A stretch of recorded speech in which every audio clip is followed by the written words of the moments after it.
Hello प्यार बच्चों, कैसे हैं आप सब। उम्मीद करता हूँ आप लोग अच्छे होंगे। आज हम लोग पढ़ने वाले हैं क्लास 12 का हिंदी चैप्टर नंबर 3 संपूर्ण क्रांति, है ना। संपूर्ण क्रांति आज हम लोग पढ़ने वाले हैं चैप्टर नंबर 3। अगर इसके पहले अगर नहीं पढ़े होंगे तो चैनल पर जाइएगा। चैप्टर नंबर 1 और चैप्टर नंबर 2 आपको पढ़ाया गया होगा, है ना। चैप्टर नंबर 1 और चैप्टर नंबर 2 आपको पढ़ाया गया होगा क्लास 12 के हिंदी, है ना। आज हम लोग पार्ट नंबर 3 पढ़ने वाले हैं, यानी चैप्टर नंबर 3, जिस चैप्टर का नाम है संपूर्ण क्रांति। संपूर्ण क्रांति यानी आज हम लोग पढ़ने वाले हैं कवि परिचय। परिचय का मतलब ही होता है कवि के बारे में जानकारी लेना।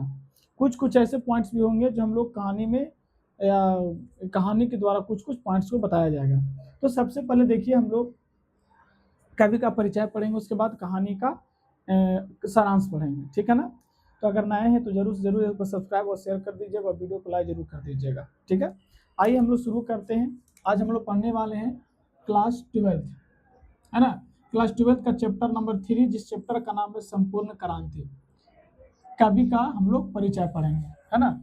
इसमें देखेंगे कि लेखक कौन है, तो लेखक जयप्रकाश नारायण। संपूर्ण क्रांति के लेखक कौन है, जयप्रकाश नारायण। इनका बचपन का नाम बाउल था। इनका बचपन का नाम क्या था, बाउल। इनको बचपन का एक पुकार का नाम था बाउल, ठीक है। उसके बाद अगर देखा जाए, बड़े होने पर जेपी के नाम से प्रसिद्ध हो गए। आपसे सवाल पूछा जाएगा कि जो जयप्रकाश नारायण थे बड़े होने पर किस नाम से प्रचलित हुए, तो वो जेपी के नाम से प्रचलित हुए। अगर इसके बाद पूछा जाए कि जयप्रकाश नारायण के बचपन का नाम क्या था, तो बचपन का नाम बाउल था, ठीक है। इनका जन्म 11 अक्टूबर 1902 ईस्वी में हुआ था। निधन 8 अक्टूबर 1979 में हुआ था। इनका जन्म स्थान कहाँ था, सिताब दियारा, है ना। इनका माता का नाम फुलरानी और पिता का नाम हर्षु दयाल था। इस सारे चीज़ों को आप लोग एग्जाम के व्यू से ऑब्जेक्टिव को याद रख लीजिएगा और कॉपी में नोट डाउन कर लीजिएगा, स्क्रीनशॉट कर लीजिएगा, किसी भी माध्यम से आप लोग इसको याद कर लीजिएगा, ठीक है। इनकी पत्नी का नाम प्रभवती देवी। ये भी सवाल पूछा जाता है कि प्रभवती देवी किसकी बेटी थी, तो ब्रज किशोर प्रसाद, प्रसिद्ध ब्रज किशोर प्रसाद की पुत्री थी, है ना। इनके किसकी पुत्री थी, तो ब्रज किशोर की पुत्री थी। कौन, तो ये प्रभावती देवी, ठीक है। अब इनका शिक्षा जानते हैं कि कौन कौन से इन्होंने शिक्षा ग्रहण किए थे। आरंभिक शिक्षा घर पर किए, मतलब सबसे पहला जो शिक्षा इन्होंने पाए थे वो घर पर ही रह करके पूरा किए थे, ठीक है। उसके बाद दूसरा है पटना कॉलेजिएट पटना दाखिल में हो गए, यानी जब घर से आगे निकले तो पटना कॉलेजिएट पटना में क्या हो गए, दाखिल हो गए, वहां शामिल हो गए। तीसरा है असहयोग आंदोलन के कारण शिक्षा अधूरी हो गई। आपसे सवाल पूछ दिया जाता है कि बताइएगा जयप्रकाश नारायण की जो शिक्षा अधूरी हो गई वो किसके कारण हो गई, तो हो गई असहयोग आंदोलन के कारण इनकी पढ़ाई रुक गई, यानी कि छूट गई। चौथा है 1922 में शिक्षा प्राप्ति के लिए अमेरिका चले गए। ये आपसे अगर सवाल पूछा जाए कि उच्च शिक्षा प्राप्ति करने के लिए और आगे पढ़ने के लिए 1922 में कहाँ चले गए थे, तो 1922 में उच्च शिक्षा के लिए अमेरिका चले गए थे। कहाँ चले गए थे, अमेरिका चले गए थे। इसके बाद माँ की अस्वस्थता के कारण पीएचडी नहीं कर सके और देश लौट आए। ये इनकी माँ की तबीयत खराब था, जिसके कारण ये पीएचडी की उपाधि यानी पीएचडी की डिग्री छोड़ करके वापस अपने कहाँ चला आए, देश लौट करके चले आए, ठीक है। अब इनकी कृति के बारे में पढ़ते हैं। कृतियाँ कौन कौन सी है, to reconstruction of India polity. आपसे सवाल पूछेगा कि संपूर्ण क्रांति में जयप्रकाश नारायण के द्वारा कौन सी कृति लिखा गया था, तो कौन सा कृति था, तो रिकंस्ट्रक्शन, है ना, रिकंस्ट्रक्शन ऑफ इंडिया पॉलिटी। इसके बाद इनको सम्मानित किया गया। सम्मानित कहने का मतलब पुरस्कार दिया गया। कौन कौन पुरस्कार से इनको सम्मानित किया गया, है ना, माला से या कोई रत्न के द्वारा इनको सम्मानित किया गया। तो अगर देखा जाए तो 1965 में समाज सेवा के लिए, किसके लिए, तो 1965 में समाज सेवा के लिए मैगसेस पुरस्कार दिया गया। आपसे सवाल पूछे कि 1965 में मैगसेस पुरस्कार किसके लिए दिया गया था, तो समाज सेवा के लिए दिया गया था, है ना। अगर समझ में आए तो एक बार प्यारा सा कमेंट्स कर दीजिएगा और लाइक और शेयर जरूर कर दीजिएगा, ठीक है। 1965 में आपको समाज सेवा के लिए मैगसेस पुरस्कार से इनको सम्मानित किया गया। अब इनको बाद मृत्यु होने के बाद 1998 में भारत रत्न से सम्मानित किया गया।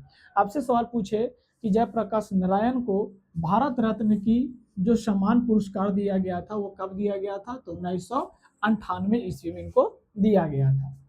अब इनका राजनीतिक जीवन में कुछ कुछ पॉइंट्स हैं उसको पाते हैं। इन्होंने राजनीतिक जीवन में कैसे दाखिल हुए, है ना, कौन कौन सी क्रियाएं के द्वारा इनको आगे बढ़ाया गया। तो 1929 में कांग्रेस पार्टी में शामिल हो गया। बहुत अच्छे सवाल को पूछा जाता है कि राजनीतिक जीवन में सबसे पहले इन्होंने, जो जयप्रकाश नारायण थे, वो कांग्रेस पार्टी में कब शामिल हुए थे, तो 1929 में। अगर आपसे सवाल पूछा कि जयप्रकाश नारायण कांग्रेस पार्टी में कब शामिल हुए, तो 1929 में उन्होंने कांग्रेस पार्टी में क्या हो गए, शामिल हो गए। अगला है 1929 में सविनय अवज्ञा आंदोलन के दौरान जेल चले गए, है ना। सविनय अवज्ञा आंदोलन के दौरान वो क्या चले गए, जेल चले गए। कब गए, तो 1929 में। अगला है 1939 और 1943 में भी जेल गए। इन्होंने मतलब कि समाज सेवा के लिए लोगों को सेवा करते करते इन्होंने अनेकों बार जेल गए, एक बार नहीं कई बार इन्होंने क्या किए, जेल की यात्रा किए थे, है ना, जैसे आपका ट्रेंड चल रहा है उसी प्रकार से। आगे 1954 में विनोबा भावे के सर्वोदय आंदोलन से जुड़ गए। विनोबा भावे के सर्वोदय आंदोलन से कब जुड़ गए थे, तो 1954 में। ये आपको याद रखना है, ये सारे आप लोगों को डाटा याद रखना है, ठीक है। 1974 में छात्र आंदोलन का नेतृत्व किए। ये फिर सवाल पूछ दे कि छात्र आंदोलन का नेतृत्व कब किए थे, तो 1974 में किए थे। 1974 में छात्र आंदोलन का क्या किए थे, तो नेतृत्व किए थे। अगला है आजादी के बाद 1952 में प्रजा सोशलिस्ट पार्टी का गठन में योगदान दिए। मतलब इनको क्या किया गया, इनको शामिल किया गया, उनका योगदान भी था कुछ इनको हिसाब से आगे के काम शुरू किया गया था। मतलब कि आज़ादी के बाद यानी 1952 में प्रजा सोशलिस्ट पार्टी का क्या कर दिया इन्होंने, गठन में इनका योगदान था, मतलब सहयोग था, ठीक है। आगे पॉइंट क्या कहता है कि जेपी जी संपूर्ण क्रांति का नारा 5 जून 1974 को पटना के गांधी मैदान में दिए थे।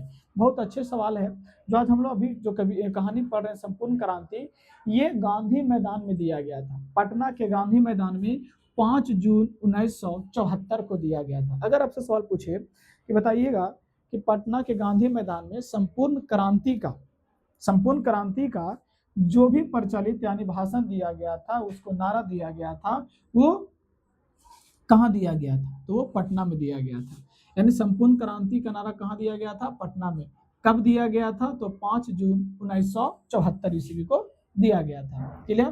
तो पूरी तरीके से अगर देखा जाए तो आपको एग्जाम भी उससे इंपॉर्टेंट ऑब्जेक्टिव बनता है। आपको कॉपी में एक बार जरूर से नोट डाउन कर लेना चाहिए, ताकि आगे इसी कॉपी से आप लोग पूरी तरीके से तैयारी कर सके, और पूरी तरीके से और पूरे कंटेंट के साथ आप लोग इसको तैयारी कर सके, ठीक है।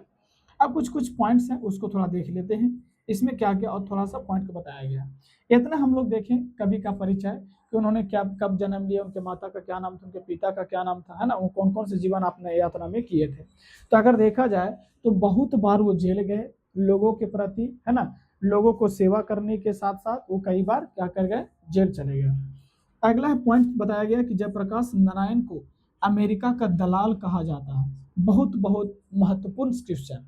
अगर आपसे सवाल पूछे कि अमेरिका का दलाल किसे कहा जाता है, तो अमेरिका का दलाल किसको बोला जाता है, जयप्रकाश नारायण को बोला जाता है। क्यों, क्योंकि अमेरिका पढ़ने के लिए गए थे और वहां से आए थे, तो यहाँ के स्थिति को देख करके इन लोगों को उजागर करते थे, लोगों को बताते थे। तो इनको लगता था कि अमेरिका के बारे में प्रचलित कर रहा है या अमेरिका के गुणगान गा रहा है, जिसके कारण इनको क्या बोला जाता था कि अमेरिका का दलाल कहा जाता था। अगर आपसे सवाल पूछ ले कि जयप्रकाश नारायण को अमेरिका का क्या बोला जाता था, तो अमेरिका के दलाल कहा जाता था, ठीक है। आगे जेपी जी ने 1974 में छात्र आंदोलन का नेतृत्व किया। यह भी महत्वपूर्ण क्वेश्चन है कि 1974 में छात्र आंदोलन का नेतृत्व किसने किया था, तो जेपी जी ने किया था, है ना। आगे जयप्रकाश नारायण जी को लोक नायक भी कहा जाता है ना। आगे सवाल पूछे आपको ऑब्जेक्टिव में कि किसे लोक नायक से प्रचलित या किसे लोक नायक के नाम से जाना जाता है। ऑप्शन आपको 4 को दे देगा, जयप्रकाश नारायण, गांधी जी, है ना, उसके बाद सुभाष चंद्र बोस, इनमें से कोई नहीं। तो आपको याद रखना है कि जयप्रकाश नारायण ने ही जयप्रकाश नारायण को ही लोक नायक से भी नाम के पुकारा जाता है। हाँ, आगे जयप्रकाश नारायण 1924 में मार्क्सवाद बन गए थे। 1924 में क्या बन गए थे? मार्क्सवाद बन गए थे। आपसे सवाल पूछ लेगा कि जयप्रकाश नारायण मार्क्सवाद कब बने थे? तो 1924 में। 1924 में क्या बन गए थे? मार्क्सवाद बन गए थे। ठीक है, तो ये इतने सारे को पॉइंट को याद रख लेना है आपको पूरी तरीके से, और एग्जाम में आपको फोड़ करके आना है। ठीक है,